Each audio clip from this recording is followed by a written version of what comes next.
Le monde se divise en deux catégories. Il y a ceux qui vont au Hellfest pour le line-up musical, pour la musique. Et il y a ceux qui vont au Hellfest pour l'ambiance. Voilà. C'est beau. Et il y a en réalité, il y a une troisième catégorie. Est-ce que tu as deviné c'est laquelle? Il y a une troisième catégorie, c'est ceux qui vont pas aller au Hellfest. Et qui... Non, c'est pas ça. C'est ceux qui vont pour la musique et pour l'ambiance. Ah oui, pour les deux, bien sûr. Tout simplement. Et puis on pourrait même mettre une quatrième catégorie, c'est ceux qui vont juste pour faire du contenu pour Instagram. Ah oui. Mais on ne parlera pas de ça. On va parler plutôt de la deuxième et de la troisième catégorie. Et un des éléments, je pense, fondateurs, piliers peut-être, de cette ambiance, ou qui du moins y concourt de manière assez large, puisque même quand, ne serait-ce que quand vous rentrez sur le Hellfest, c'est la première chose que vous voyez, ce sont des bars. Voilà. Tout à fait. Donc on va parler aujourd'hui, vous l'aurez compris, du Hellfest, non pas sous l'angle musical, mais sous l'angle purement bar et offre boisson. Donc convivialité, évidemment, en toute modération, on le rappelle. Mais voilà, ce que je vous propose, c'est d'explorer donc cette partie bar.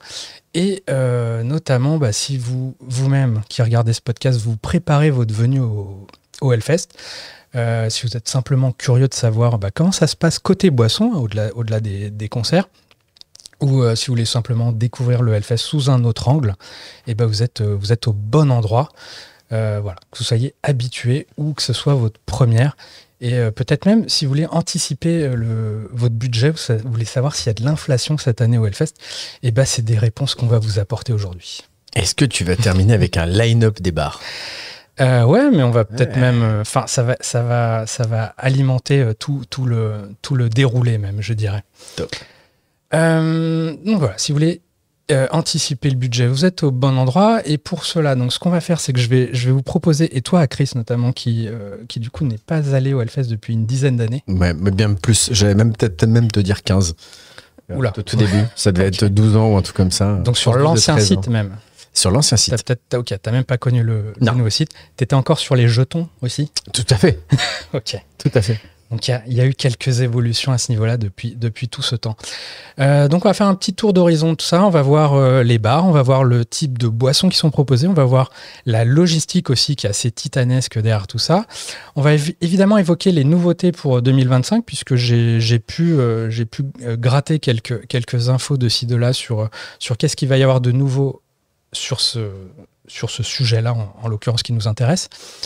Et voilà, on va aussi s'intéresser à ce qui se passe autour de festivals, toujours sur cet angle boisson. Je pense évidemment au Leclerc et qu'est-ce qu'on y propose. Et comme je vous disais, on va aussi évoquer le prix. Voilà. Donc l'ambition, on va dire, je sais pas, si vous êtes familier un peu des contenus métal sur YouTube, on va dire que mon ambition intime, c'est de vous donner au moins autant de valeur que si vous regardiez un petit épisode de Vivement Doux-Manche de Hands Up ou de The Doom Dad. Voilà, qui sont des contenus que j'apprécie beaucoup pour leur apport report sur la musique. On va essayer de vous proposer ça, mais sur l'aspect boisson pour le coup. En liquidité. Exactement. Alors, pour attaquer tout ça au mieux, ce que je te propose, c'est déjà qu'on fasse une petite review d'ensemble du Hellfest et en fait, qu'est-ce que ça représente, peut-être statistiquement notamment. Voilà. Donc, pour situer un peu mieux, alors je m'embrouille un peu sur tous les boutons, mais le Hellfest, donc si on parle que de la musique, c'est à peu près aujourd'hui 240 groupes sur l'ensemble.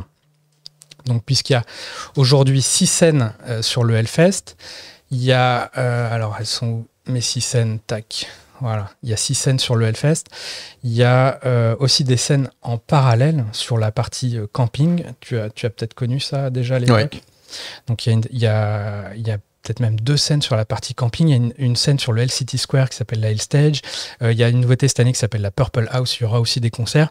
Et il y a l'espèce de tente aussi vers les bars où notamment il y a des DJ sets un peu rigolos des fois après les concerts. Donc voilà. Donc, ce que je vous disais, donc c'est 240 à 250 groupes. Sur les 6 scènes, c'est plus de 180 groupes cette année. Et tout ça, ça attire pas moins de 70 000 festivaliers quotidiens.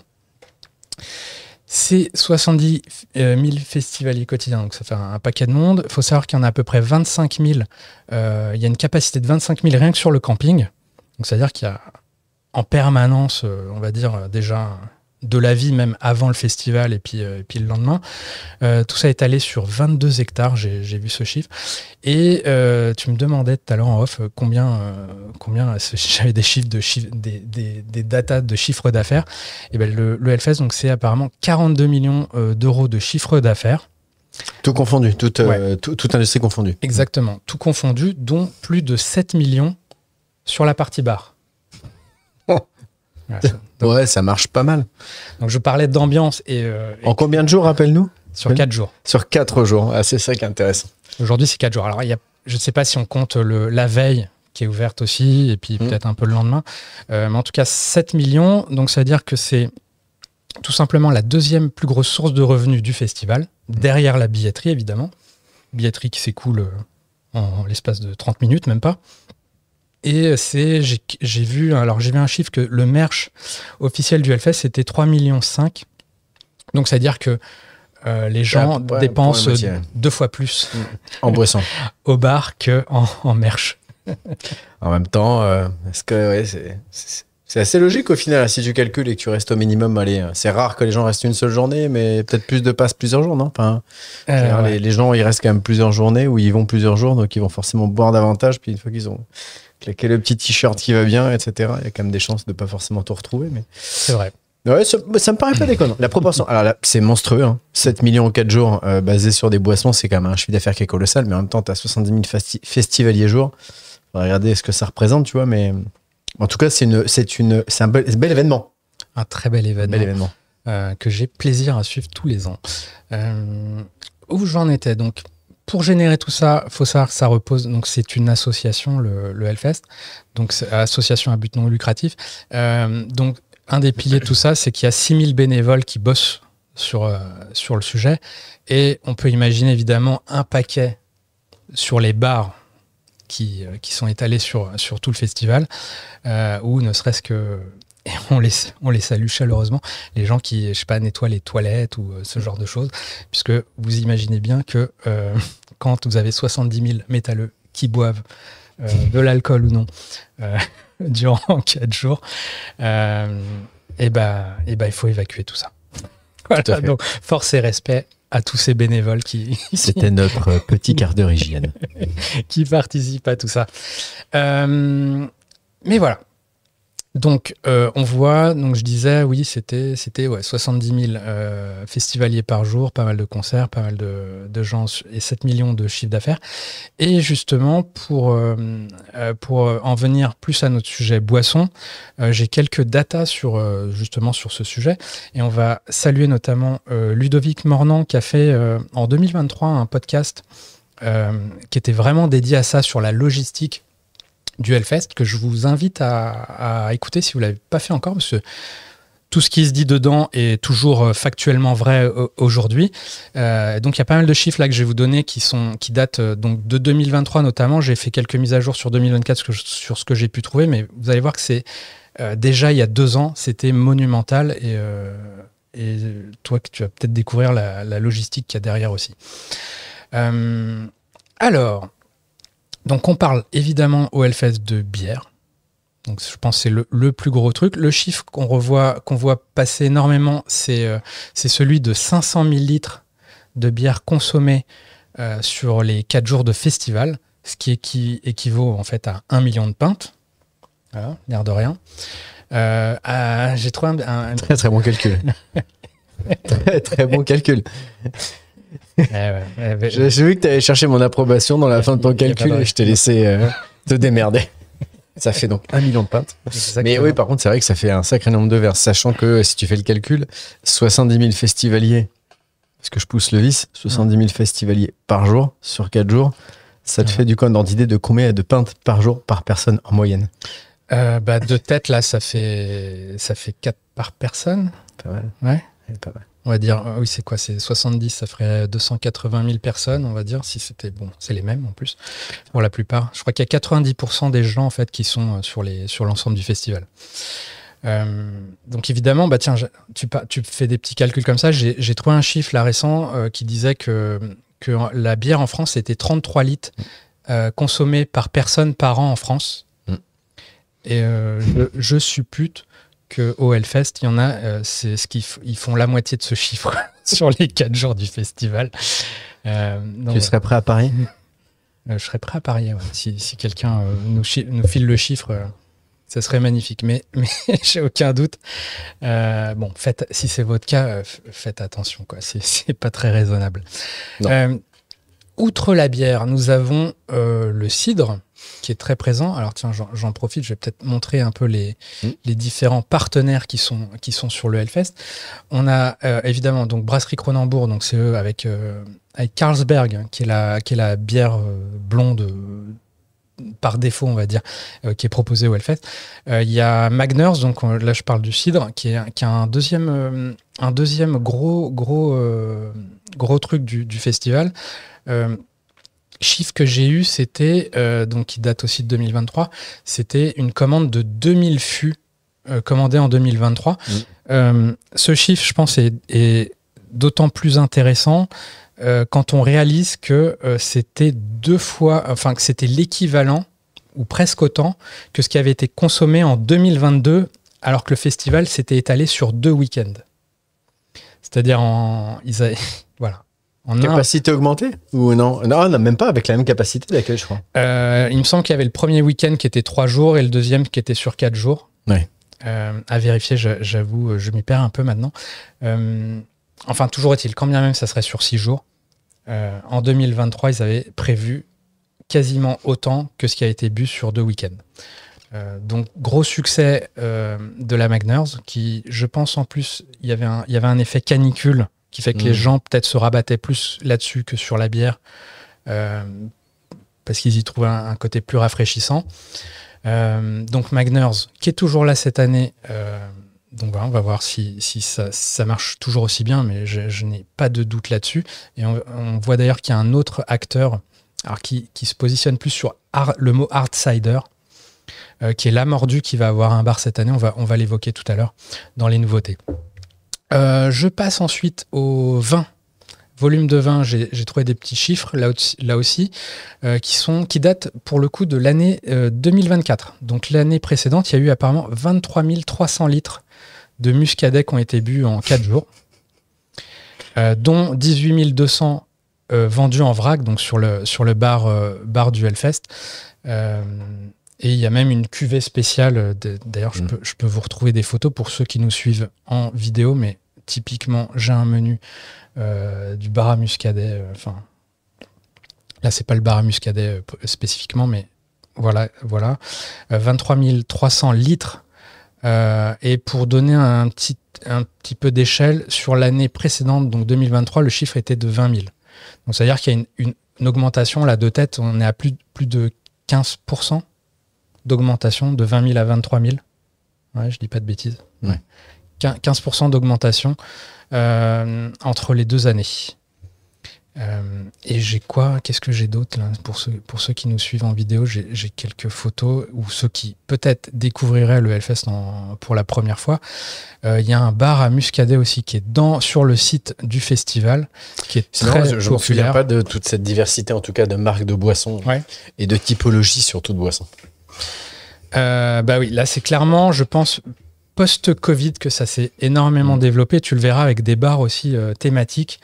Ce qui fait que oui, clairement, il y a 10-15 ans, l'offre était essentiellement, tu avais ta pinte de crocs. C'était du multi. Les bars, il y avait moins de thématiques par établissement. Donc tu te retrouvais davantage avec un bar dans lequel tu pouvais prendre ton verre de vin, ta bière, ton alcool, entre guillemets. C'est toujours le cas là, mais t'as ce bar à muscadet qui est un peu le spot où certains passent leur festival.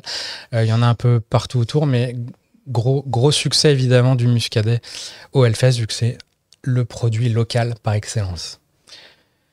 Qu'est-ce que j'ai de beau ensuite? Il y a une innovation en 2023. Ouais, c'est ça, 2023, il y a eu l'arrivée de cocktails on tap, notamment sur la partie carrément sur site du festival. Donc il y avait un peu de cocktails qui étaient servis. Notamment, il y a un bar qui est là depuis longtemps qui s'appelle le Ale Gate, où on pouvait avoir des trucs assez simples, hein, type, je sais pas, peut-être un Ginto ou un Jagerbomb, pour citer les plus évidents. Mais ça, c'est chose que tu avais déjà l'année dernière, c'est ça? Quoi donc? Ces stands-là, en fait, cette offre-là, j'ai pas le souvenir qu'en fait on pouvait. Alors le Muscadet, ça fait un moment. Je pense si quand même, ça fait quelques temps, mais c'était sur des spots très spécifiques. Ah ouais, parce que j'ai pas du tout le souvenir qu'on pouvait sur les festivals avoir des gin tonic, etc. Parce que la réglementation justement sur les festivals en matière de boissons alcoolisées, elle est hyper particulière. Alors, peut-être on va reprendre peut-être sur le plan. Hop, j'ai un plan. En fait, c'est qu'il y a le festival est zoné en fait. Il y a l'entrée en fait. Donc c'est toute cette partie-là qu'ils ont nommée LCT Square. Ça c'est bien, tu vois. Pour même moi, si tu vois, je suis amené à zoner, au moins ça me permet de. Donc la guitare là, elle y était déjà. Ça fait un moment. Donc tant sur le festival, en fait, premier truc sur lequel ça s'appelle LCT Square. Ouais. Et en fait, aujourd'hui, alors il y a encore 2-3 ans, tu avais un peu un mix de bars, de boutiques type, je sais pas, il y avait une boutique informatique, il y avait une boutique de lunettes. Tu avais plein de petits trucs comme ça. Voilà. Depuis l'an dernier, là, toute cette zone-là, c'était que des bars. Et tu avais des boutiques plus au fond ici. Okay. Donc cette zone-là, en fait, tu n'es pas sur le site des concerts. Tu es dans un espèce de village qui fait penser notamment à Camden à Londres. Okay. Si tu as vu des photos, ou peut-être la photo que j'ai mis tout à l'heure au tout début, qui fait penser donc à Camden. Et donc sur cette zone-là, tu as une offre beaucoup plus riche et variée de boissons. Si tu vas sur la zone festival même, c'est là que tu retrouvais plutôt les classiques, mainstream. La bière, le cidre, toute l'offre de soft, évidemment, de l'eau, que ce soit de l'eau en bouteille ou sur des points d'eau gratuitement. Mais depuis 2023, ça s'est développé là sur cette partie centrale, en fait, où à l'époque, il y avait, donc si tu vois juste ici, il y avait notamment le merch qui était vendu.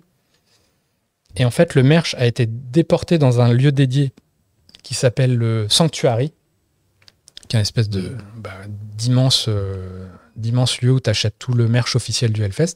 Et donc ces containers-là, qui étaient dédiés au merch, sont devenus des bars. Et des bars, alors, tu as les bars à bière classiques, mais tu as c'est développé deux offres complémentaires, ça une offre de cocktail. Et tu as eu la première année, c'était Cocorico qui faisait le cocktail on tap. L'an dernier, c'était pas Cocorico, mais tu avais du cocktail on tap, type Spritz, Mojito. Oui, tu avais abordé le sujet avec Marjorie. Exactement.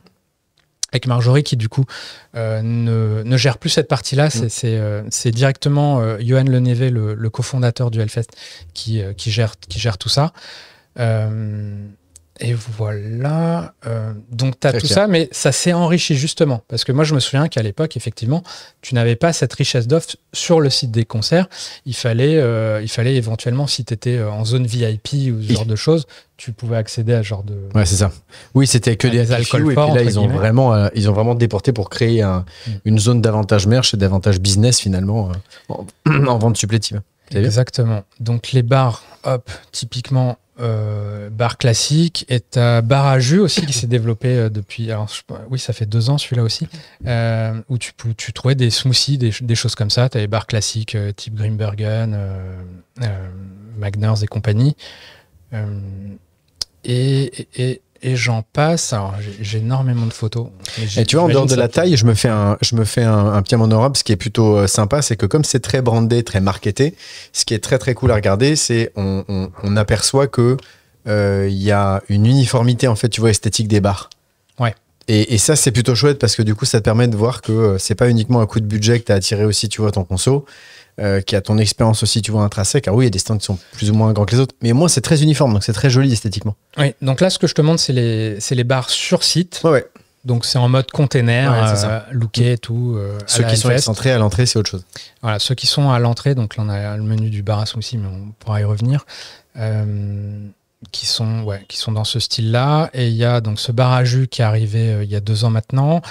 Et il y a un bar à cocktail. Alors est-ce que je l'ai Je l'ai peut-être pas ici. Bon. Si, ouais, tu as tous les espaces. Mais qui existe. Voilà, okay. Bar à cocktail. Donc voilà, même look. Là, il y avait du merch avant, maintenant c'est du cocktail. Donc le cocktail, petit chiffre là que j'avais eu avec Marjorie, il me semble c'était sur la première année. C'était qu'il y avait eu plus de 30 000 unités, l'air de rien, de cocktails qui avaient été vendus sur ces bars là avec Cocorico. Donc on avait compté que c'était quelque chose comme peut-être 8 000 par jour, quoi, l'air de rien, sur un festival de 4 jours.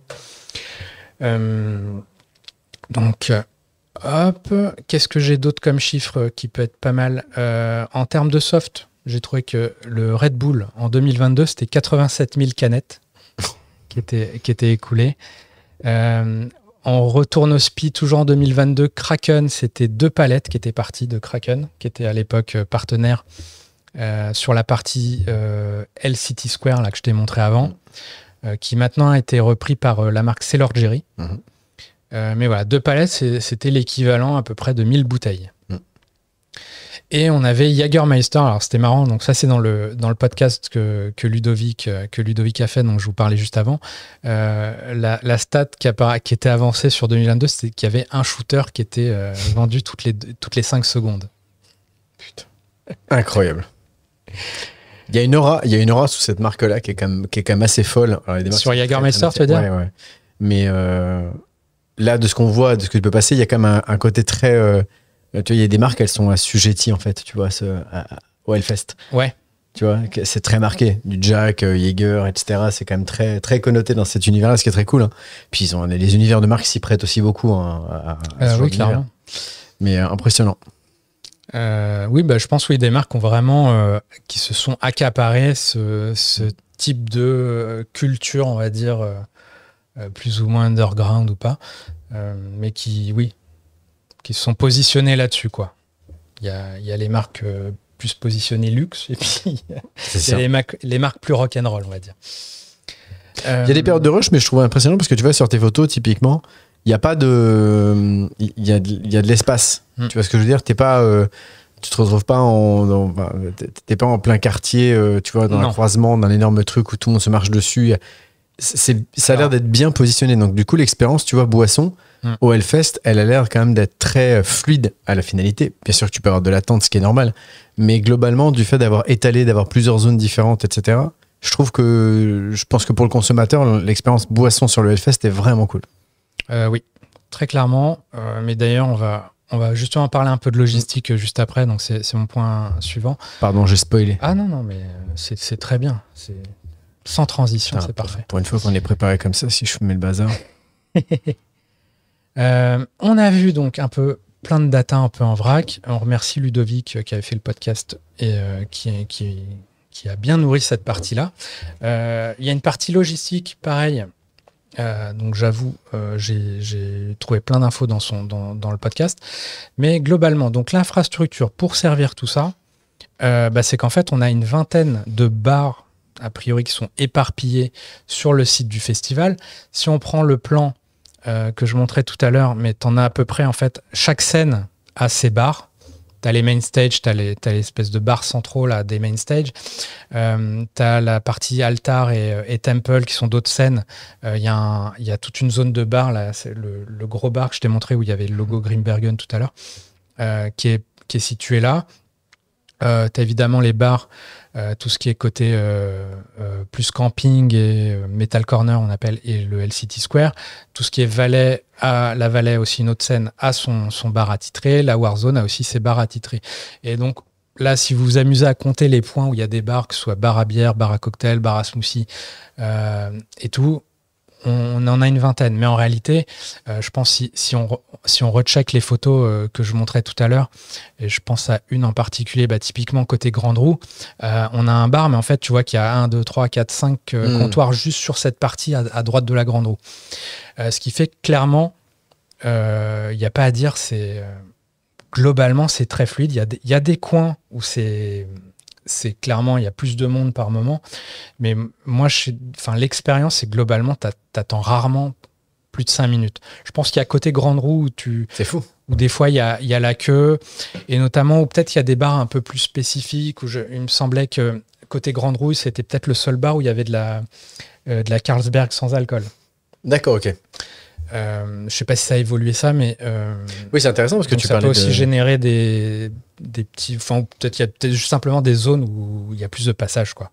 C'est marrant. Et tu vois, je regardais sur le plan, il n'y a pas, par exemple, au même titre que tu as un bar cocktail, il n'y a pas un bar sans alcool. Il y a un bar à jus de fruits. Ouais. Mais par exemple, tu pourrais très bien trouver entre autres de Red Bull, mais tu n'as pas que Red Bull. Il y a plein d'autres marques de soda faites par plein de maisons ou même des maisons locales ou autres, etc. Tu vois, françaises aussi, où tu aurais la possibilité d'avoir un vrai, tu vois, soft bar corner. C'est marrant qu'il n'y ait pas eu encore ça. C'est vrai. Et en même temps, c'est simplement que l'offre, elle est dispatchée sur tous les bars. Oui, oui, voilà, c'est ça. Mais c'est pour centraliser un peu le tout. Ouais, c'est que quand bien même tu es sur les bars type même brandés, là, ceux qui sont brandés type, on va le voir, mais les bars Ricard, les bars Jack Daniels, les bars à bière ou autres, tu as la possibilité d'acheter généralement toute l'offre un peu de soda de Red Bull, la organique, c'est tout, que ce soit ginger beer, que ce soit tonic, tout ce qui est évidemment les energy drinks, de l'eau, du Perrier, enfin voilà. Ok. Donc tu as tout ça, donc tu as les bars généralistes qu'on a vu un peu, donc typiquement ça, où tu as un menu là. Alors, est-ce que je peux zoomer sur le menu là pour ceux qui nous suivent en vidéo? Je sais pas si c'est peut-être pas très clean. C'est tout ce qui est boisson un peu classique, ça plus bière. Exactement. Alors j'ai des menus beaucoup plus clairs.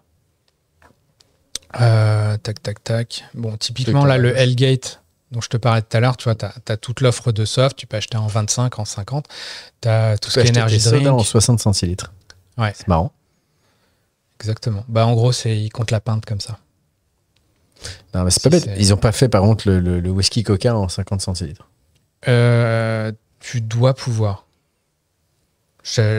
On le verra, mais sur des grilles tarifaires, il y a la possibilité d'avoir des cocktails en pinte, même si c'est pas le choix par défaut. C'est jouable. Tiens, d'ailleurs, le bar Ardbeg, en soi, on va voir, il ne sera plus là cette année. Mais tu vois que tu as l'offre type l'espèce de daiquiri, je sais pas, au Ardbeg, j'avoue. Mais tu peux avoir en 45 centilitres. Enfin, je te l'ai dit, si je peux me permettre, 20 centilitres d'eau, c'est pas cher. Ça va, ouais, franchement. Franchement, c'est pas cher. Alors, si tu bois que ça fait un budget, hein, mais c'est pas étonnant. Ouais, alternez. N'oubliez pas de prendre un verre d'eau entre chaque verre d'alcool. Tu peux en acheter quelques t-shirts à force. Si tu peux aller au merch, quoi.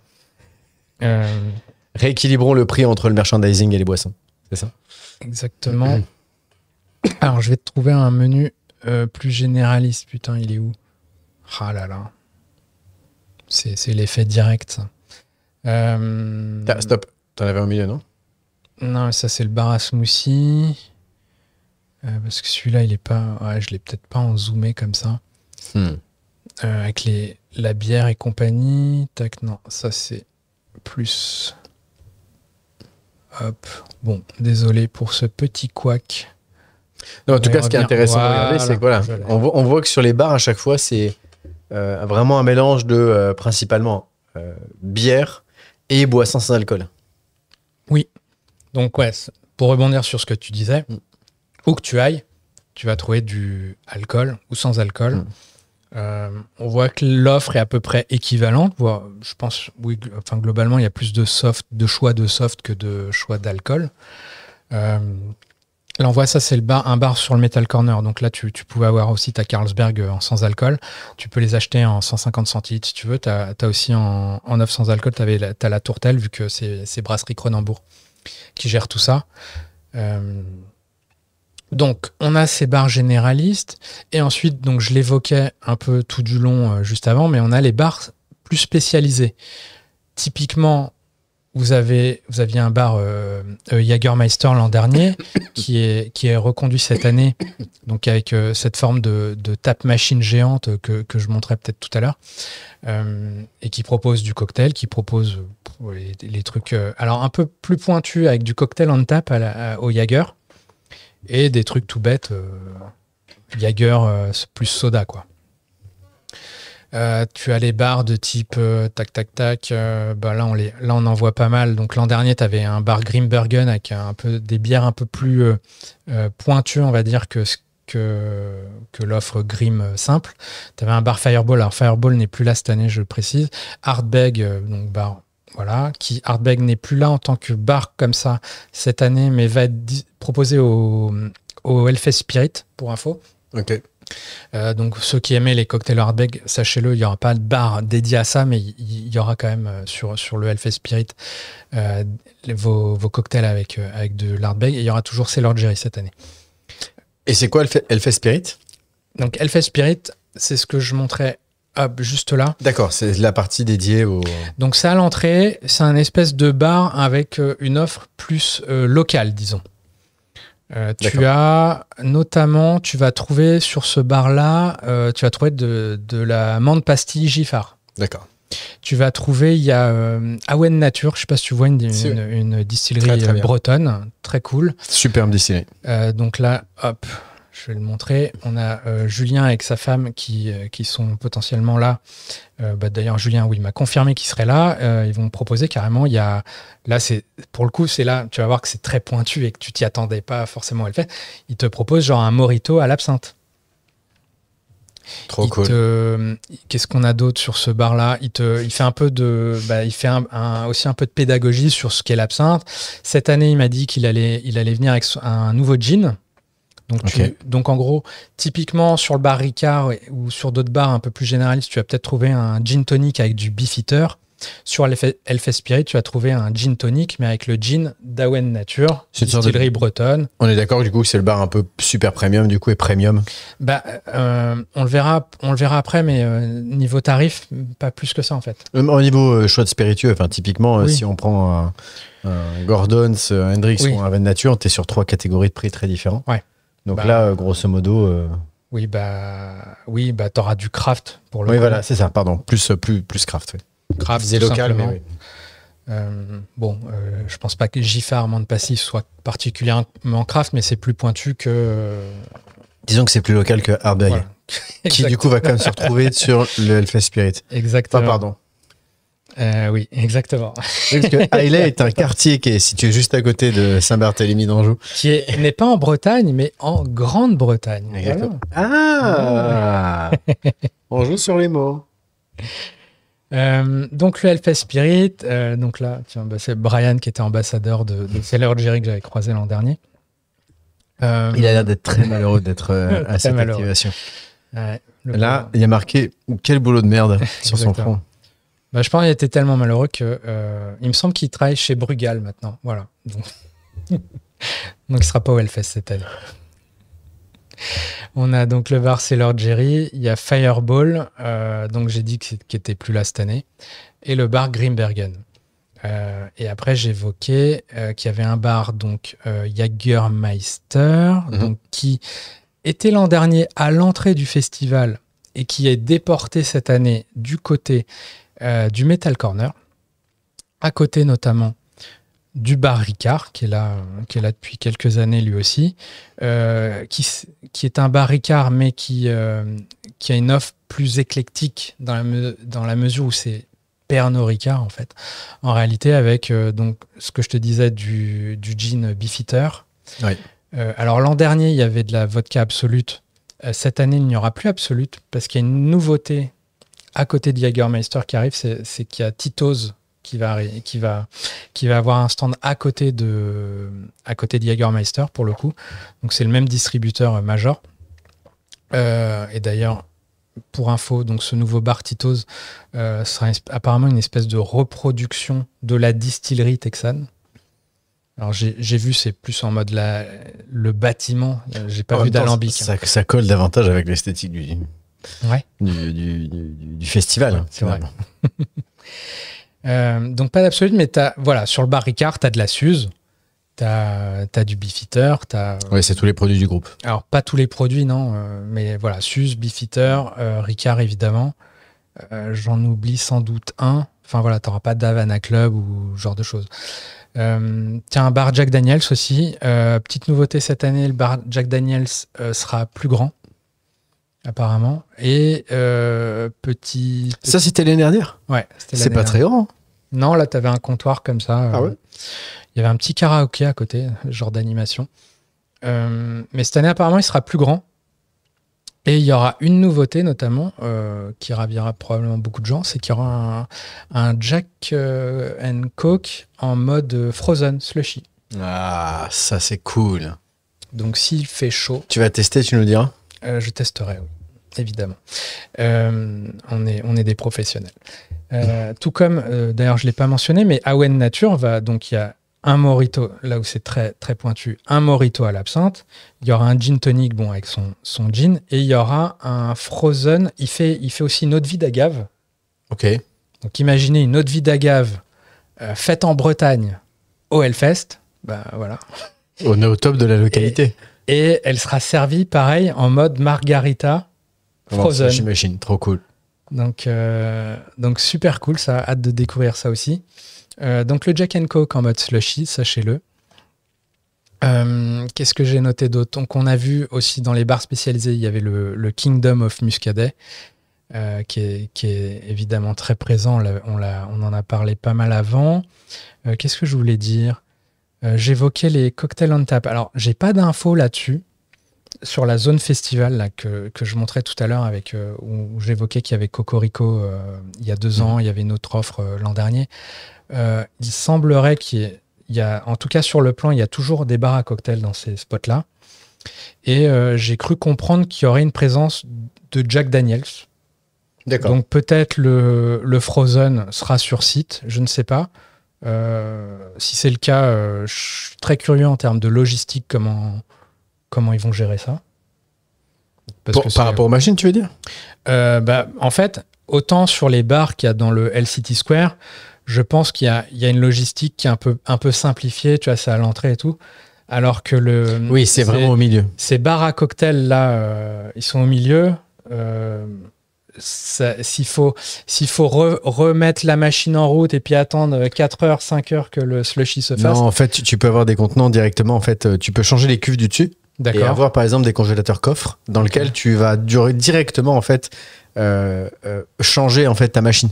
Ce qui fait que ton liquide il est déjà rafraîchi. Donc en quelques minutes en fait ton truc il est de nouveau en fait utilisable. Ça se fait beaucoup en fait en événement sur des zones qui sont mal alimentées ou autres ou pas faciles d'accès. Ouais. Et en fait tu fais systématiquement ça sur tout l'été.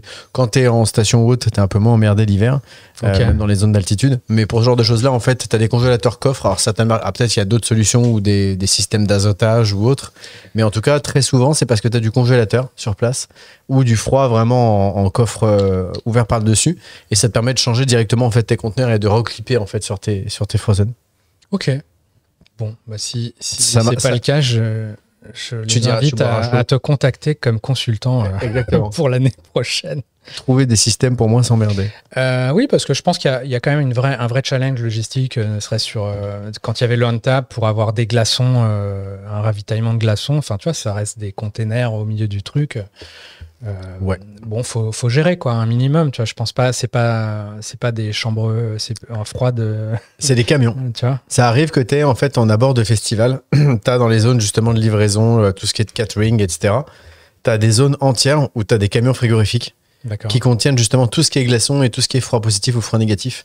Parce que c'est beaucoup de complexité que de faire venir quelque chose de froid en plein milieu de nulle part. Ouais. Mais par contre, sur des camions, c'est possible. Parce qu'en fait, tu as des groupes électrogènes et du coup, ça leur permet de se brancher dessus. Et du coup, ton camion, en fait, te fait office de frigo pour l'intégralité de ton festival. On va en parler notamment sur la partie vraiment purement logistique tout à l'heure.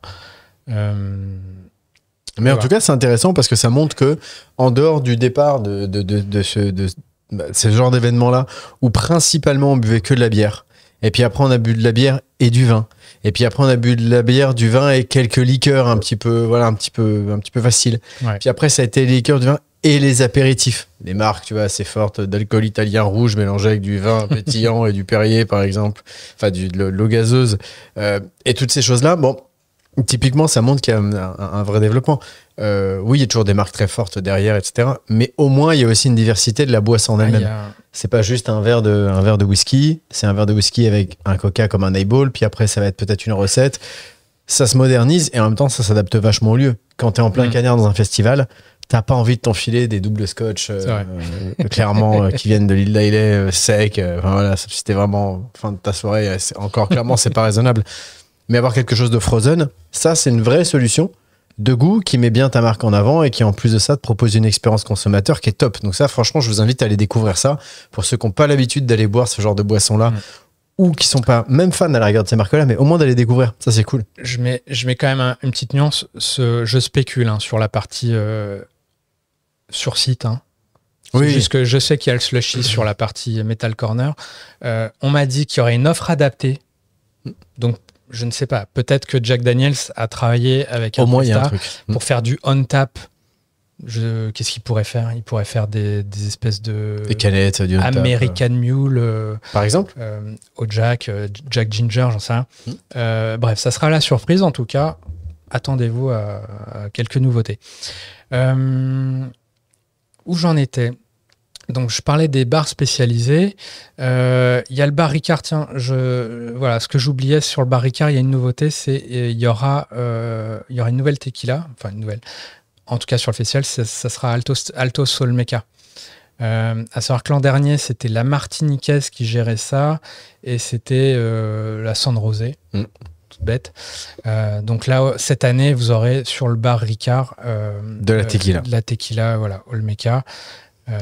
Enfin, je sais jamais si on dit Altos ou Olmeca entre les pays. Voilà, donc, je vais dire Altos Olmeca. Ce n'est pas la même que l'année dernière. C'est pas la même que l'année dernière. Donc, Suze, Beefeater, tac. Pas d'absolute, ce que je disais tout à l'heure. Donc, Jack Daniels, on l'a vu. Tito's devient la vodka officielle du festival. Donc, Exit Absolute. Ça sera à côté du bar Jaeger. Donc, attendez-vous peut-être à une expérience un peu rigolote avec des cow-boys et tout dans une réplique de la distillerie Tito's. Ensuite, qu'est-ce que je voulais parler? Ah oui, zone... Peut-être juste l'évoquer rapidement, mais il y a aussi une zone VIP, notamment pour les médias, pour, je sais pas, les amis du festival, et, enfin bref, avec aussi un bar dédié où on retrouve l'ensemble de cette offre. Elle est d'expérience, c'est la même que ce que tu as sur le LCT. D'accord. S'il y a du Frozen, généralement, tu l'auras aussi ici. T'as une photo, tu peux la partager pour qu'on montre aux gens si oui, pardon. Excusez-moi. La technique. Qui est vraiment un seul linéaire, du coup, où là, tu as vraiment toutes les offres qui sont concentrées. Exactement. Donc, un très long comptoir. C'est pas le bar du Bispirit, mais ça vaut son pesant de cacahuètes, on va dire.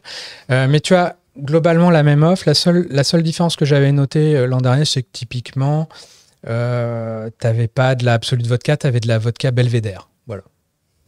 Donc peut-être qu'il y a aussi, alors je sais pas comment ça marche, peut-être que toi tu saurais, mais peut-être il y a des deals un peu plus spécifiques selon les spots, selon peut-être que le VIP, on se dit une expérience un peu plus premium et du coup c'est Belvédère qui a le deal. Faut savoir qu'il y a aussi des bars pour les artistes ou pour les bénévoles où là il y a encore une autre offre où je sais qu'il y a potentiellement des bières locales, craft et tout vraiment.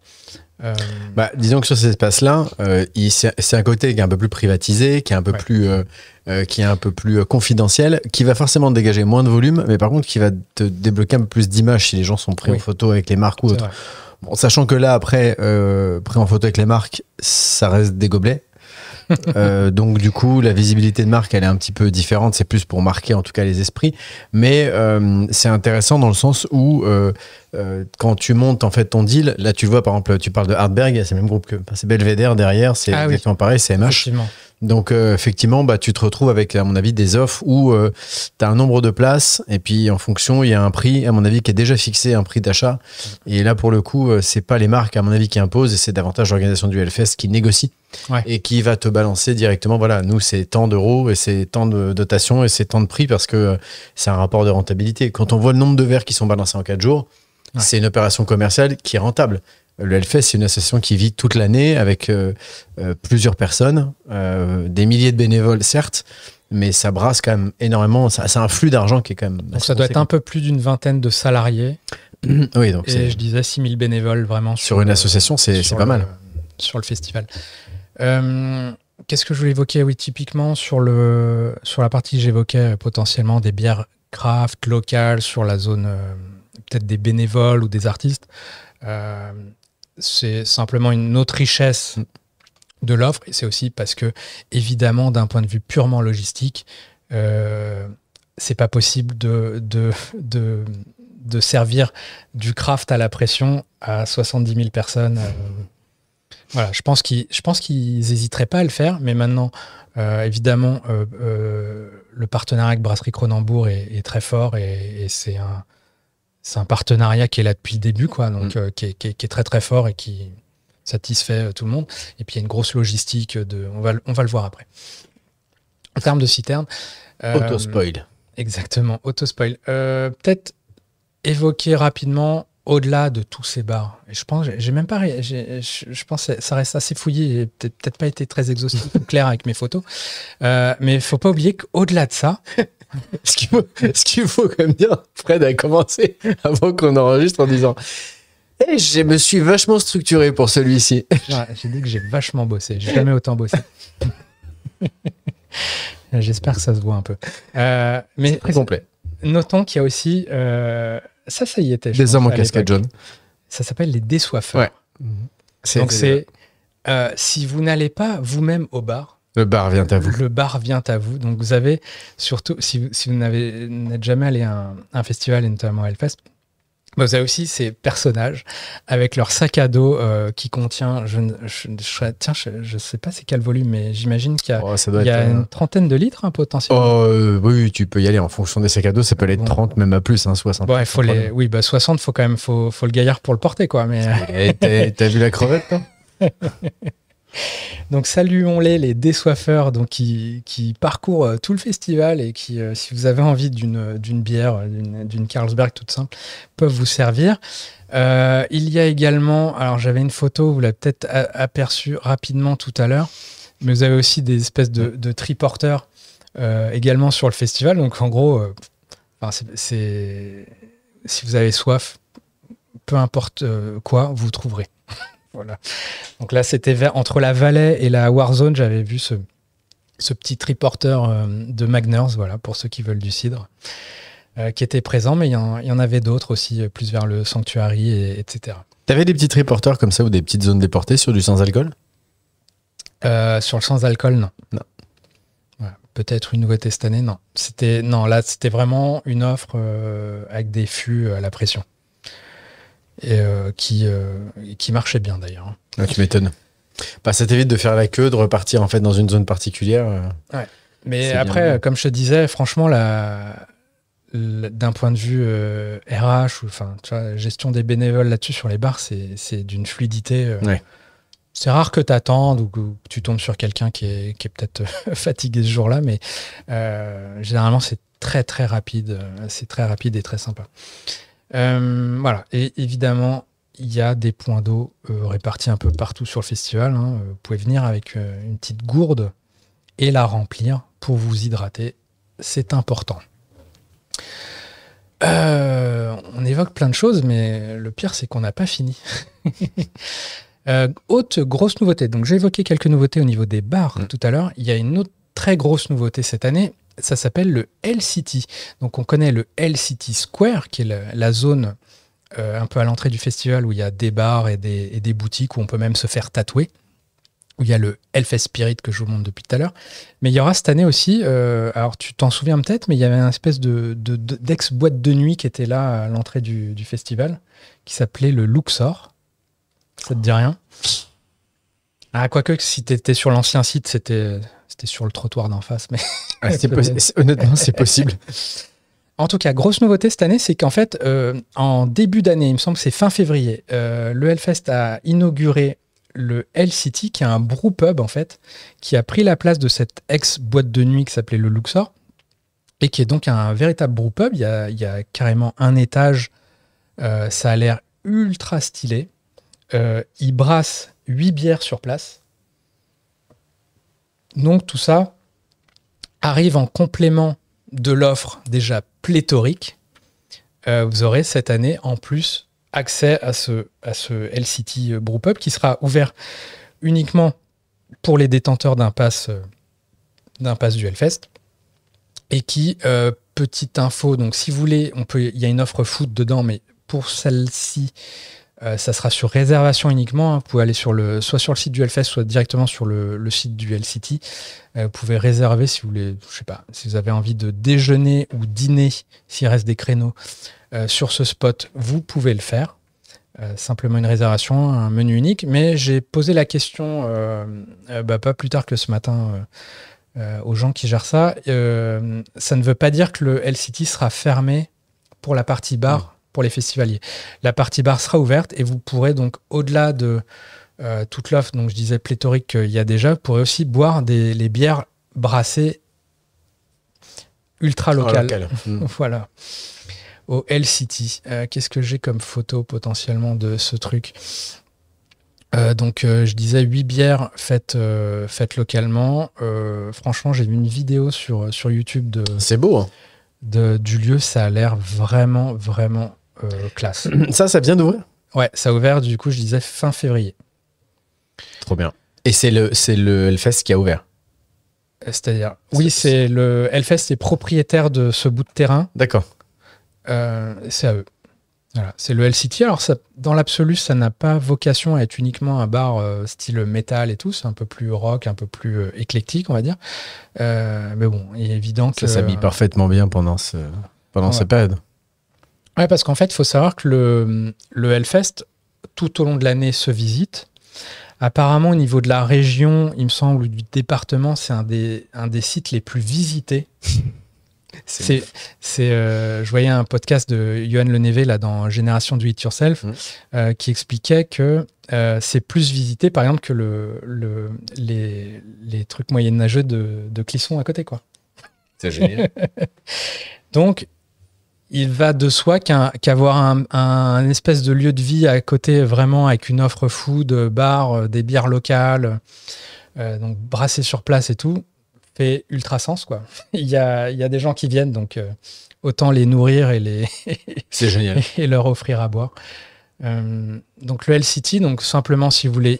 Regardez bien, désolé je t'interromps, la particularité, la page du coup Instagram qui est aujourd'hui, on refera un petit bilan, mais aujourd'hui, à quelques semaines du coup du festival, à 6995 followers avec 39 publications. Très intéressant. Il me tarde de voir le résultat après pour voir en fait de quelle manière ça va aller éclater. Ouais. En tout cas, moi j'avoue que j'ai regardé ça un peu de loin, mais quand j'ai vu la vidéo, une vidéo là sur YouTube qui présentait le lieu, j'ai fait ah ouais quand même. Ça va être cool. C'est pas une blague, quoi. J'ai regardé, tiens. C'est pas un rat de balle. Non. Enfin, bravo. Enfin, franchement, on voit combien la Céno est léchée sur le festival. Ce brewpub ne fait pas exception. C'est super important parce qu'en fait, l'expérience aussi, et c'est ça, je pense, la particularité du Hellfest versus beaucoup de festivals en fait en France, c'est que c'est tout un univers qui est hyper particulier, comme on pourrait avoir par exemple les Tomorrowland ou autres, etc., à une très grosse échelle aussi, où t'as vraiment un univers qui va être lissé aussi à travers les marques. On le voit par exemple avec tous les conteneurs qui sont personnalisés, etc., ce genre de choses là. Donc ça offre quand même une expérience, mais même ça se voit du coup sur la boisson, sur la food, sur le merch, qui du coup est très immersif. C'est-à-dire que tu quittes un peu la planète Terre pendant quelques jours et t'es sur la planète Hellfest, et l'acquisition de cet établissement et la mise en place de cet établissement, c'est une super continuité, tu vois. Ça c'est génial. C'est typiquement le genre d'endroit où tu vois, en plus t'as des corners, t'as un vrai corner shop et tout. Ouais. Bon, comme je suis pas cette année, je t'enverrai ma liste de courses. Avec plaisir. Donc voilà, grosse nouveauté. Qu'est-ce que je peux dire sur ce lieu ? Donc inauguré, je le disais, en février de cette année. Ça fait 1500 mètres carrés, l'air de rien. Donc imaginez un entrepôt sur 2 niveaux, quoi. Il y a 40 salariés et ça peut accueillir 150 couverts en intérieur. Et avec la terrasse et en mode ouvert et tout, ça peut monter même à 280 couverts. Donc on est vraiment sur un lieu... Enfin, ils n'ont pas fait les choses à moitié. Il me semble qu'il y a même une zone un peu salon qui est privatisable. Tu peux faire des réunions, des trucs un peu d'entreprise sérieux, et puis avec 20 couverts en plus dedans. Enfin, bref, je suis assez curieux de découvrir ça. Je vous le cache pas. Offre de bière artisanale, donc ça je vous l'ai dit, il y a 8 recettes qui sont sur place et donc si vous voulez manger pendant le festival, par contre, ça sera sur réservation uniquement. On en vient, donc là on a fait un gros tour de toute l'offre. Petit point, on va repartir un peu sur notamment des choses que Ludovic avait développées dans son podcast, sur la logistique vraiment pure et dure qui permet à tout ça de fonctionner. Donc, toi qui es un expert en froid. Alors, je suis pas un expert en froid, je veux juste expliquer. C'est juste que j'ai été confronté à beaucoup d'emmerdements. Et que du coup, ça apprend des choses. Oh, très belle photo qu'on va vous montrer là. Exactement. Donc, niveau logistique, le Hellfest, donc pour faire tourner tout ça, en 2023 notamment, on avait 16 citernes frigo. Donc, imaginez, d'une contenance de 23 000 litres chacun. Donc, en gros, imaginez que vos pintes de Carlsberg, elles sont là, elles sont à la température qu'il faut, prêtes à être délivrées. Et pour... Ça, c'est les citernes de bière? Ouais. Citernes de bière, ouais. Ah, ça, c'est marrant. Bah, en fait, là, on est vraiment dans une dimension logistique où je pense qu'il n'y a que les vieilles charrues qui doivent avoir l'équivalent et tout, où il y a une vraie réflexion sur, OK, on a une vingtaine de bars, comme je le disais tout à l'heure. S'il fallait bouger les petits fûts là, qu'on connaît dans nos pubs et bars qu'on aime bien, déplacer ça sur une vingtaine de bars, avoir tout à bonne température pour remplir les verres de 70 000 festivaliers, bah vous comprenez vite que votre bière, elle sera tiède et ça marche pas. Mais du coup, comment il met le tube? Donc, il y a ces citernes et en fait, et des pailles. Ils ont carrément installé un système de pipeline souterrain entre les citernes et les bars qui alimente les bars. Il y a 5 km de pipeline souterrain pour dispatcher tout ça. Wow. À la bonne température, à la bonne pression et tout. Il y a, je pense, les ingénieurs qui ont bossé dessus. Il faut un très gros derrière. Oui, parce que ça, c'est quand même un truc exceptionnel. Ouais. Ça, c'est exceptionnel. Donc là, si je comprends bien, là, tu es dans un endroit en fait qui stocke du coup la bière à température et sous pression automatiquement. Ouais. Donc, je suppose, alors sous pression, oui et non, mais il faut quand même, pour la tirer, je suppose que la bonbonne de gaz qui va avec, tu es carrément branché sur le gaz de la ville. Alors là, il faut aller tirer. Donc là, j'ai pas le détail. Je serais super intéressé par les détails techniques du tirage aussi derrière. Et donc, du coup, chacun des bars est alimenté par ces citernes-là, on est d'accord. Et en fait, ils sont allés tirer des lignes Python sous le sol. Pour la bière, hein, je précise. Pour la bière, bien sûr. Avant, c'était la Kronenbourg, maintenant, c'est la Carlsberg. Donc, du coup, voilà, c'est le même groupe. Et du coup, ils n'ont zéro manutention à faire. Ouais, ils ont juste à plugger le truc, la citerne est vide, bah, on passe à la suivante, quoi. Et puis leur installation est prête à l'année, puisque de toute façon, là oui, là je pense on est, oui. Putain, c'est du génie. Et sur une autre logique, donc là on est sur vraiment les best-sellers, hein, évidemment. Magners, que j'évoquais tout à l'heure, qui est un produit qui apparemment part très bien. Là on n'est pas sur la logique de citerne. Mais on est sur une logique de tank de 1000 litres. Donc imaginez des cubiténaires de 1000 litres. Et apparemment, je pense que c'est en complément, il y a genre 80 cubiténaires comme ça qui servent à alimenter d'autres bars ou peut-être des bars qui sont moins accessibles par ce biais-là. Il y a des semi-remorques réfrigérées, ce que tu évoquais tout ça, pour notamment tout ce qui est soft. Pour maintenir tous les softs et les fûts à bonne température, ce qui fait sur de la Magners apparemment ils ont des zones, ils ont des fûts au frais. Quand tu as le trolley par exemple, il te faut un fût au frais, mais au moins tu l'as, quoi. Ils sont capables de gérer ça. Donc voilà, simplement le gros point. Maintenant, on l'évoquait tout à l'heure, mais il y a évidemment, au-delà de servir tout ça, être rapide, la logique, par exemple, sur les cocktails on tap que j'ai évoqués tout à l'heure, Marjorie, à l'époque, m'expliquait que le but, c'était d'être capable de servir un cocktail en 7 secondes. Voilà. Et quand on débite potentiellement 30 000 en 4 jours... tu fais pas de mojito, déjà. Exactement. Tu fais du mojito, mais on tap. Ah oui, voilà. En 7 secondes. Une autre spécificité, spécificité, je ne sais pas. Toi, tu ne l'as pas connu du coup à l'époque, mais il y a un système de cashless depuis quelques années maintenant qui fait qu'aussi pour payer. Alors, je ne l'ai pas connu. Je suis sorti quand même entre-temps. Ouais. Je veux dire au Hellfest. En fait, le gars sort pas. Le gars fait pas d'événement. Il est pas là. Mais oui, mais cela dit, ça a révolutionné. Et alors, ça n'empêche pas la queue dans certains festivals, mais c'est quand même, surtout quand tu peux les prendre d'avance, les charger d'avance en ligne, etc., comme plein de petits festivals. Je prends le festival de Borgard, par exemple, tu vois, à côté de Caen ou autre, qui est lui aussi équipé depuis quelques années de cashless. Ça, c'est génial parce que ça te permet d'avoir quand même une grosse facilité. Moins de problèmes de vol, pas de problèmes de perte de carte bleue, de machin, etc. Donc, c'est vraiment top. Et financièrement, c'est vachement intelligent. Ah bah oui. Parce qu'à mon avis, tu dépenses vachement plus avec ça que ce que tu dépensais avant aussi. T'as pas la caillasse là qui est palpable. Là à la base ils ont développé ça pour la partie boisson. Maintenant tu peux payer le merch officiel avec ton cashless. Tu peux payer la partie. Il y a une partie food, je pense. Rien que ça pourrait être un podcast, mais bon c'est pas notre sujet, c'est pas notre expertise. Mais tu peux payer tout ce qui est nourriture en cashless aussi.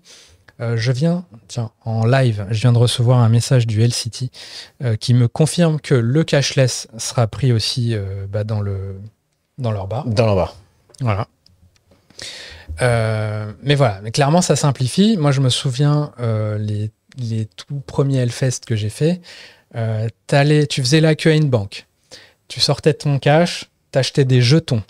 Il y avait peut-être, alors je ne sais plus les équivalents, mais c'était des jetons en plastique et c'était peut-être 1 euro égale un jeton, peut-être 2 euros égale un jeton, mais ça veut dire tu lâchais un billet de 50, mettons, tu te retrouvais avec 50 jetons. 50 jetons potentiellement, tu savais pas où les foutre dans tes poches, tu les perdais. Tu partais faire la bagarre, t'avais perdu la moitié de tes jetons.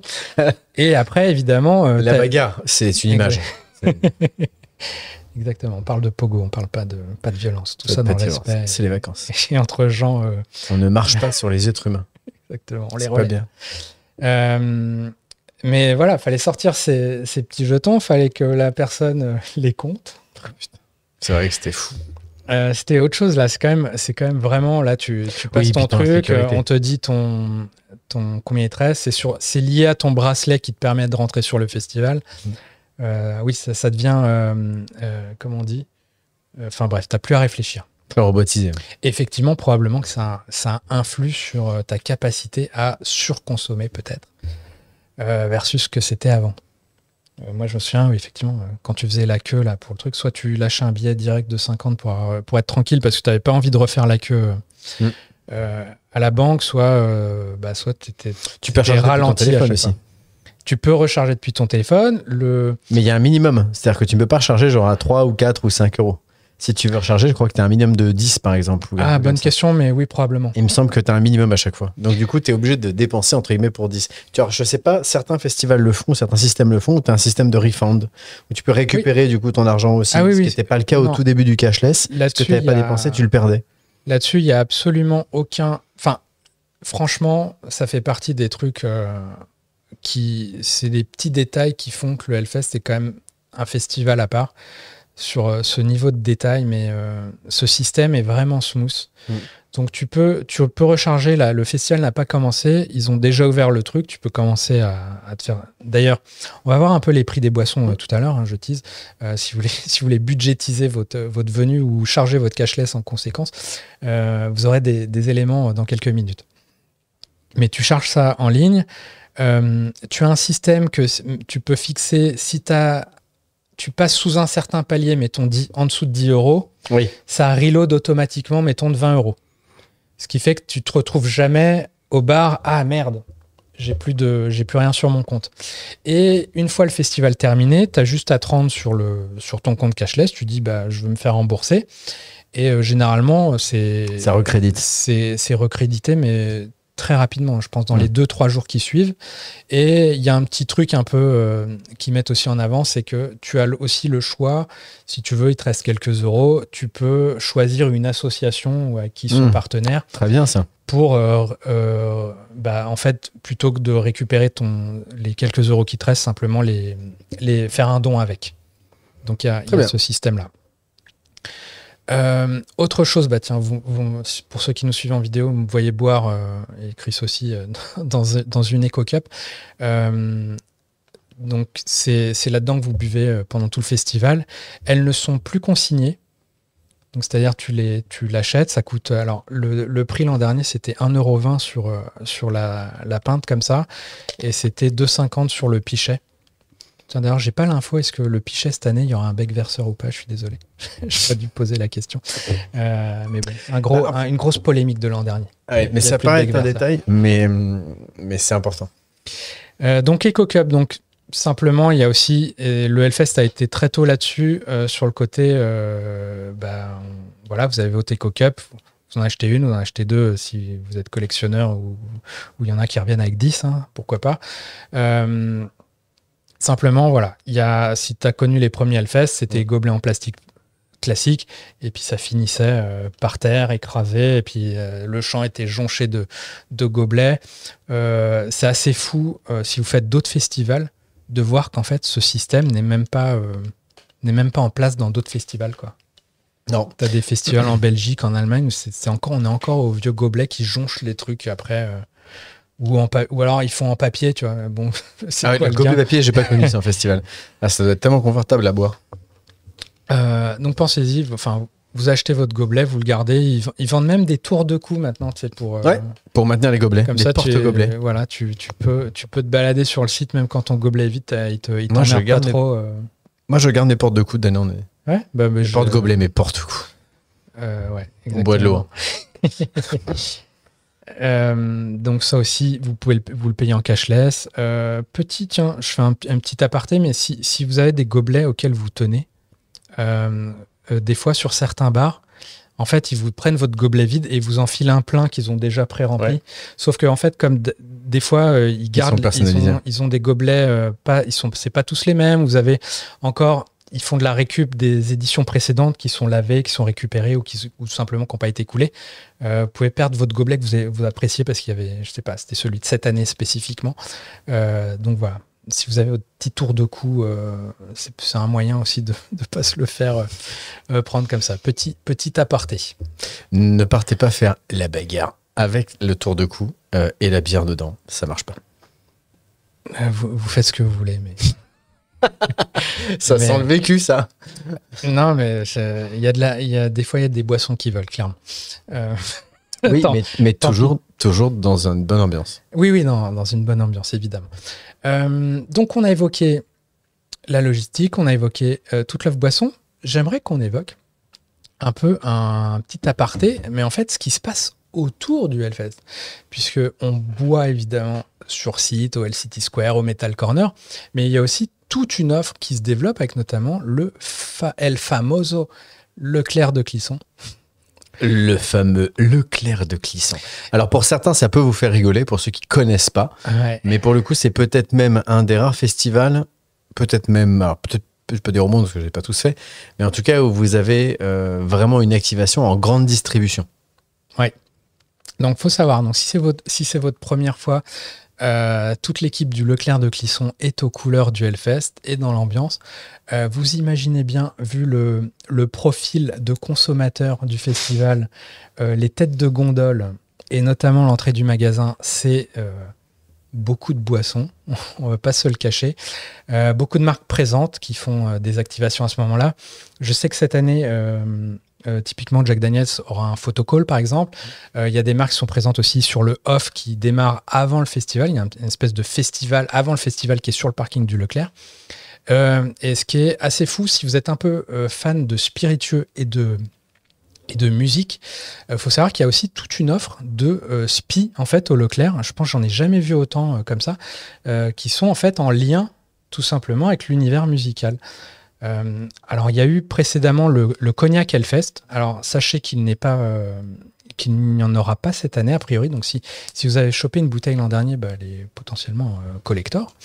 Mais vous aviez un cocktail RTD dans les rayons du Leclerc prêt à boire. C'était le même cocktail qui s'est servi sur le bar, en l'occurrence.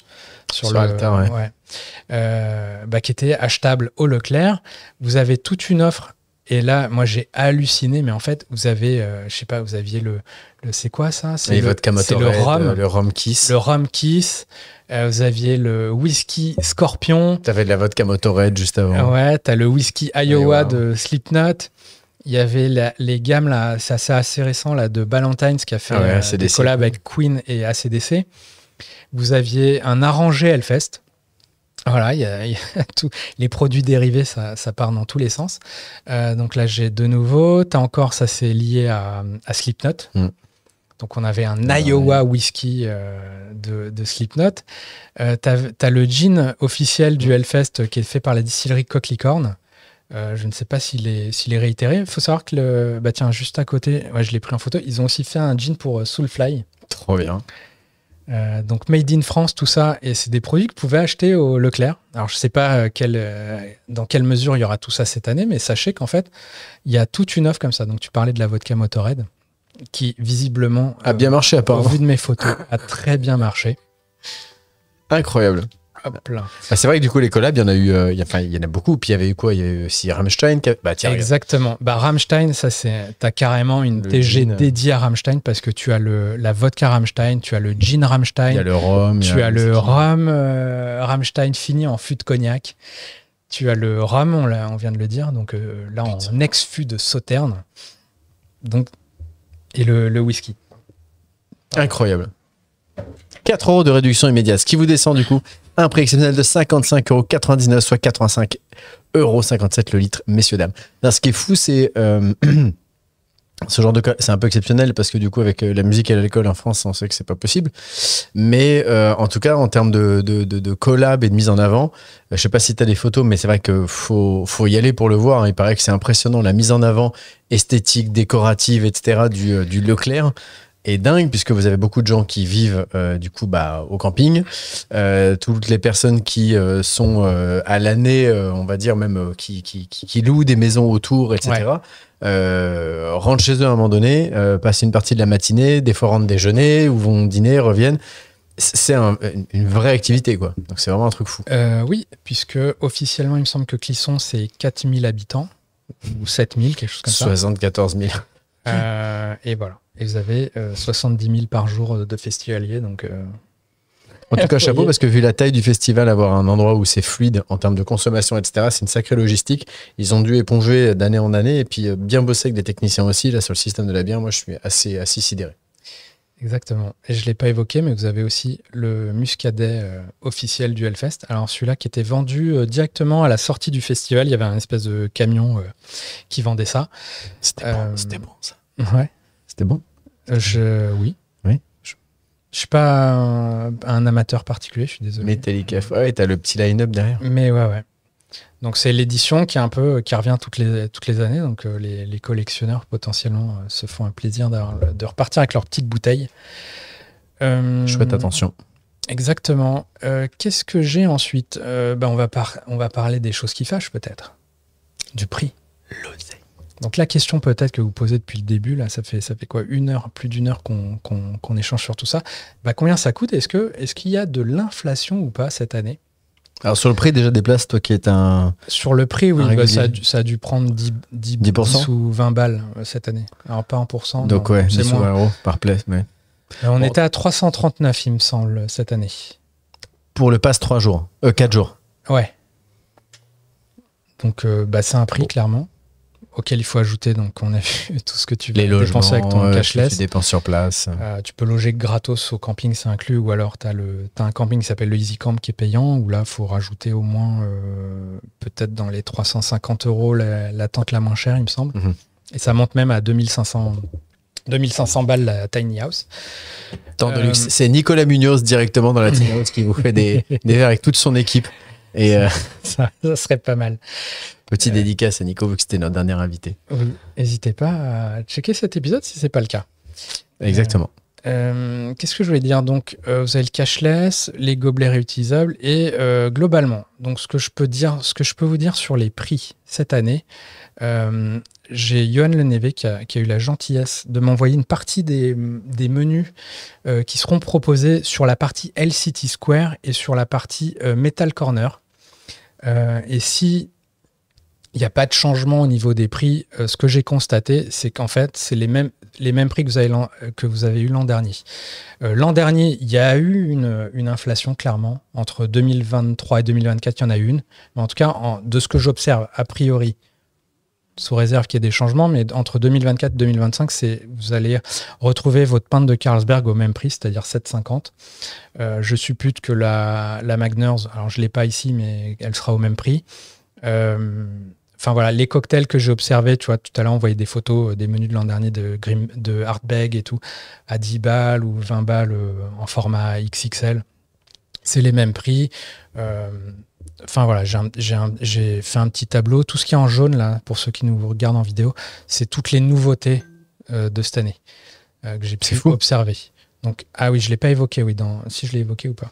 De quoi il y a à la place du bar Ardbeg, c'est un bar la Mordue. Oui, tu l'as dit tout à l'heure que c'était une des nouveautés que la Mordue, du coup, en site venait en complément du coup de Magners. Exactement. Donc, il sera dispo là.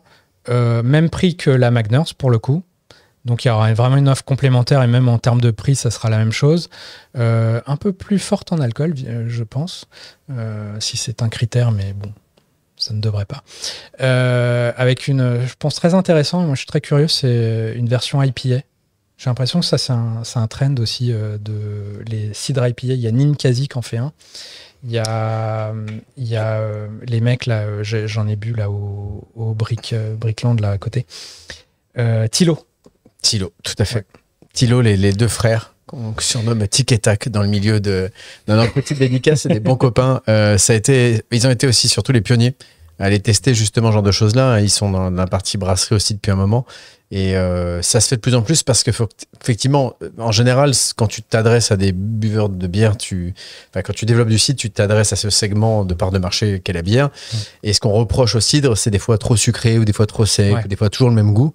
Et en innovation, il y a des trucs qui sont vraiment fous. Et ils ont vraiment une vision en plus de ça. C'est vraiment une petite dédicace que je leur fais parce que j'adore j'adore vraiment ce qu'ils font.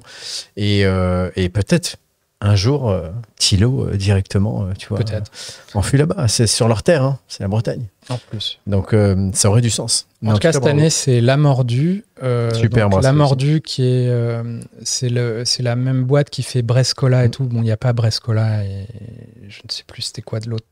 Mais qui sera là et qui proposera, donc, en termes d'inno, si vous êtes curieux, une version IPA de leur Hard Cider, comme ils disent. Qu'est-ce que j'ai noté? Il y a des cocktails aussi à base de La Mordue. Ouais, il y aura des cocktails. Alors, j'ai vu que dans les recettes, c'était typiquement cocktails avec leur cidre, plus soit du gin de chez Awen Nature, soit du Cellar Jerry. Il y aura 2 cocktails permanents sur le festival et il y aura aussi des cocktails du jour qui seront proposés. Donc, il y a aussi une logique de si tu veux découvrir un nouveau cocktail, il faut revenir. L'offre, elle est folle. Le lendemain. Donc on a vu qu'il y avait Olmeca dans les nouveautés en termes de tequila qui sera proposé tel quel ou en allongé. Alors j'ai pas vu pour le coup en mode margarita ou quoi, mais Tito's, donc la nouveauté en termes de vodka, il y aura un shot de Tito's qui sera proposé. Alors, il me semble c'est fruit de la passion et vanille, quelque chose comme ça, pour ceux qui sont amateurs de shot ou quoi. En mode évidemment Moscow Mule, mais bon, qu'on appelle American Mule dans ce contexte. Le seul truc en termes de prix que j'ai noté, c'est qu'effectivement, Tito's, il y a eu une petite premiumisation par rapport à Absolute, et c'est 1 euro de plus que sur ce que coûtait la Absolute l'an dernier. Mais sinon, de tout ce que j'ai vu... Globalement, c'est pas dingue, hein, voilà. Et je pense la plus, celle qui peut-être fait le plus plaisir, c'est Olmeca est au même prix que la Sandrosé. Je pense qu'il y a quand même un step-up en termes de qualité. Voilà. Bon. C'est pas le chapeau mexicain. Ah non, c'est pas Sandrosé qui a le chapeau mexicain. Si, ils avaient avant. Il y avait le chapeau rouge. Bon. Bah écoutez, c'est peut-être pour ça que c'est le même prix. Il n'y a pas les frais du chapeau mexicain. Non, mais c'est une autre marque qui est chez Duga qui a c'est Sierra. Sierra. Il y a Sierra, mais Camino l'a eu. Il y en a un paquet de tequila mixto qui ont eu ce superbe ustensile. Donc voilà, si vous faites votre budget, sachez-le que voilà, globalement, la pinte à 7,50 sur la blonde classique. C'est plus cher évidemment sur le bar Grimbergen, où ça peut monter à 10 balles la pinte sur la brute. Mais honnêtement, les prix sont pas déconnants et en plus de ça, ils ont un truc assez intéressant parce que tu as une proposition du coup de cocktail en simple, double et triple. Alors, je regarde par exemple, tu vois, je prends un exemple, je prends le Cellar Jerry Mule en ligne 27. Ouais. Et c'est là où je trouve qu'il y a un côté responsable aussi. C'est que les prix, c'est 9, 18, 45 pour 20, 40. Tu vois, 40 à 58 centilitres. Ouais, pour simplifier le tableau, j'ai fait en mode shot ou enfin voilà, dose, demi, pinte et pichet. Mais tu vois, il n'y a pas genre 20% d'écart entre le normal et le. Non. Et le non, il y a pas, c'est pas dégressif. Exactement. Voilà, c'est à ça que tu pensais. Exactement. Je pense au côté responsable là-dessus et je trouve ça plutôt pas mal. Non, clairement, je pense que c'est là que ça piquait un peu. Typiquement, je me souviens le bar Cocorico, où effectivement, je sais pas, tu payais 9 balles ton cocktail. Si tu voulais en mode pinte, 18 balles, ça commençait à piquer, tu vois. Donc, tu t'y réfléchissais à 2 fois. Donc pas d'inflation. Dernier petit sujet, peut-être quand même, mais néanmoins important, parler un peu de prévention. Évidemment, vous êtes en festival, alors que vous buviez de la bière, du muscadet, des cocktails et tout, sachez que juste culture générale, l'éthanol, ça déshydrate. Beaucoup. Donc peu importe qu'il y ait 60%, 95% d'eau dans votre boisson, l'éthanol fait que ça déshydrate, donc buvez de l'eau à côté, évidemment. Je pense, alors, c'est pas lié à ça, mais vu que Ricard est présent, je le cite quand même, mais Ricard ou Pernod Ricard, du moins, a une campagne qui s'appelle Drink More Water. Bon, voilà, démarche RSE, mais pensez-y, buvez de l'eau, ça permet de simplement de mieux tenir, notamment sur des grosses journées, comme vous pouvez avoir sur le Hellfest. Et j'aimerais évoquer alors peut-être un petit sujet. Alors je voulais évoquer aussi l'idée, casser un peu certains préjugés sur le fait que si vous êtes, je sais pas, vous êtes adepte du bar à muscadet, mettons, vous dites c'est juste le muscadet, ça va, c'est pas du whisky, c'est pas une pinte de bière. Sachez qu'en réalité c'est plutôt équivalent au final. Je pense à une campagne de Diageo, pour le coup, qui s'appelle All Drinks Are Equal. Alors, leur campagne, elle vise pas du tout en termes d'unité d'alcool, mais juste pour dire que tous ces produits ne sont pas taxés pareil, de manière un peu incompréhensible parfois. Mais je pense qu'elle résonne aussi dans mon propos, d'être bien conscient qu'en fait, il y a peut-être des choses que spontanément vous dites c'est plus hard que d'autres, alors que ça l'est pas forcément. Et je me suis même amusé à faire un petit tableau pour expliquer le sujet. Typiquement, si vous prenez de la Suze... Et qui est très simple et très clair. Ouais. Vous avez de la Suze, prenez de la Suze au bar Ricard qui est à 15 degrés. Donc, ils vous serviront une dose de 4 centilitres. Hein. Je parle de soit vous la prenez comme ça, soit vous la prenez allongée d'un soft en mode demi. Au final, vous avez 0,6 centilitres d'alcool pur dans votre dose. Alors que quand vous buvez un verre de muscadet de 18 centilitres à 12 degrés, vous avez 2,16 centilitres d'alcool pur. Donc vous voyez, en fait, peut-être spontanément, on serait dit que rien à voir, mais en fait, oui, effectivement, rien à voir, mais peut-être pas dans le sens que vous pensiez. C'est ça. Et si je pousse un peu le raisonnement plus loin, en fait, j'ai calculé que si vous buvez 3 Suze toniques, vous allez ingérer moins d'alcool qu'un seul verre de muscadet, sachez-le.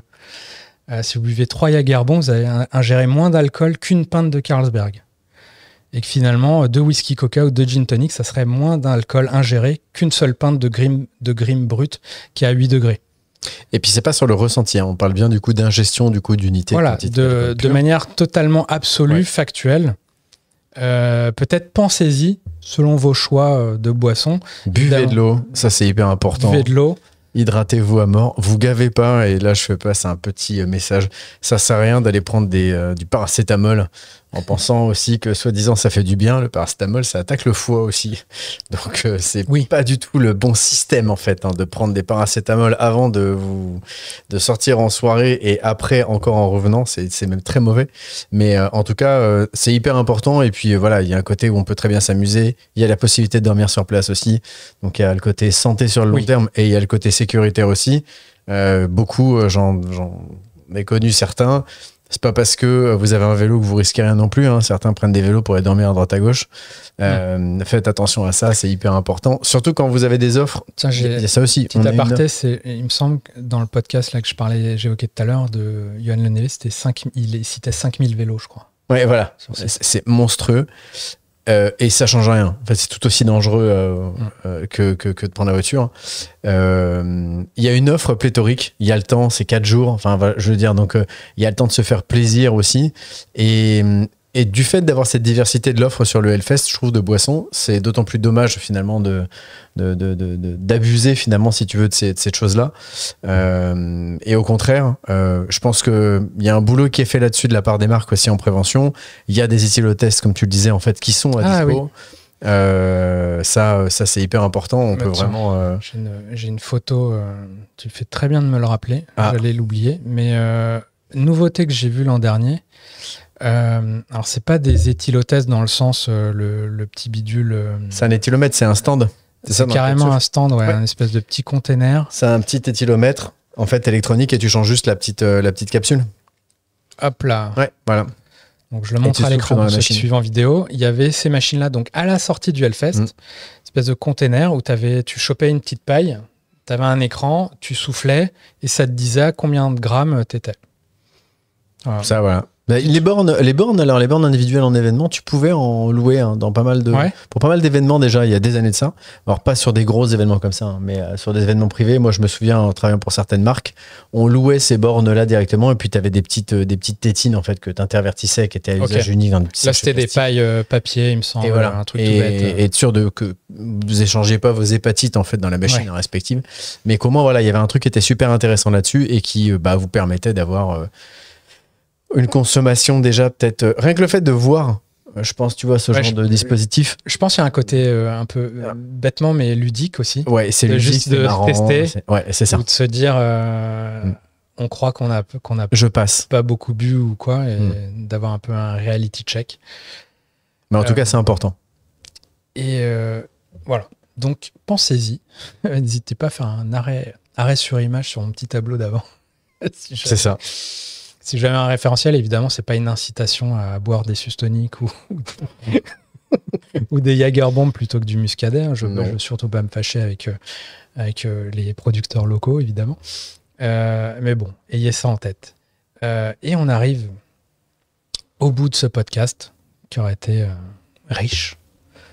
Donc un grand merci si vous nous avez suivi jusque-là. Je sais pas ce que tu retiens de tout ça, mais c'est... ça se développe. Moi, je pense que ce qui est intéressant, c'est que ça se développe dans le bon sens. Parce que c'est pas juste, en fait, une quantité de marques qui s'étend. Comme tu dis, il y a une marque qui disparaît, il y en a une autre qui prend la place. Donc, la volonté n'est pas de transformer non plus le village en bar géant. Il pourrait accentuer, il y aurait l'offre et puis il y aurait de la place pour encore plus d'acteurs. Ce que j'aime, c'est qu'il y a une volonté d'aller choisir les acteurs. Il y a clairement des candidats, oui. Ouais, voilà, il y a beaucoup de candidats. Et je pense que clairement, c'est même pas des candidatures. Je pense qu'eux vont voir les marques aujourd'hui avec les marques disent oui, etc. Je pense que la marque où on leur dit non, vous pouvez plus être partenaire, pleure un peu. Il y a des questions d'accords financiers. Mais en tout cas, ce qui est cool, c'est qu'il y a une offre qui est très très large. On va vraiment en fait sur un côté très mainstream et mass market, à un côté justement un peu plus craft, avec des découvertes à One Nature, etc. Où ça, jamais t'aurais pu penser avoir ce genre de marque craft. Donc jouer la carte du local ou autre, bravo les Bretons et tout ça, c'est chouette. Saluons le travail de Marjorie Dumontel, qui a développé ça. C'est génial. Je trouve que sincèrement, c'est génial parce que ça montre que tu peux très bien aussi avoir une boisson de qualité, même s'il y a 70 000 autres consommateurs autour de toi. Et le fait que ce soit des espaces aussi bien découpés, je trouve que c'est intéressant parce que c'est pas... c'est stratégiquement intéressant pour diluer du coup le flux de navigation et de queue dans les différents endroits. Mais en plus de ça, j'aime l'uniformité. C'est un truc qui est hyper joli, je trouve, tu vois, d'avoir un genre de choses-là. Ça montre qu'on peut faire de la qualité, même en festival. Oui, ça c'était le truc qui m'avait un peu halluciné. C'est sur le bar Ardbeg, on pouvait même avoir de la clear ice, quoi. Imaginez, vous êtes à un festival un peu de bourrin, soyons clairs, mais vous aviez des choses. De bourrin au grand P. Des choses aussi pointues que de la clear ice, faut y penser. Mais comme quoi, quand des fois on entend on peut pas, c'est pas possible, il y a trop de débit, l'événement est trop grand, on peut pas se permettre de faire ça. Quand on se donne les moyens, on peut faire des trucs top en termes de qualité. Donc, bref. Bon, deck de pas pouvoir venir, mais tu me raconteras. Avec grand plaisir. Voilà, j'espère que cet épisode vous a plu, que vous avez appris des choses, que ça vous aidera à budgétiser peut-être votre venue, à mieux appréhender aussi ce que vous allez pouvoir y découvrir ou pas, ce que vous allez éviter ou pas. Et voilà, je vous donne rendez-vous pour un prochain épisode très rapidement, le plus vite possible en tout cas. En fonction de nos agendas respectifs. Tout à fait. Et avec un Hellfest entre les deux en plus. Ouais, les doigts de métal. Les doigts de métal, exactement. Écoutez, n'hésitez pas à commenter, n'hésitez pas à lâcher des petits pouces, à liker, à foutre des étoiles si vous matez ça ou écoutez ça sur Spotify, sur Apple. En courant, écoutez des podcasts sur les boissons alcoolisées quand vous courez. C'est cool. Je l'ai fait l'autre jour, c'était très intéressant aussi. Absolument. À très vite. Merci et bon concert. Éclate-toi bien. Bon live. Bon festoche. Ciao, ciao.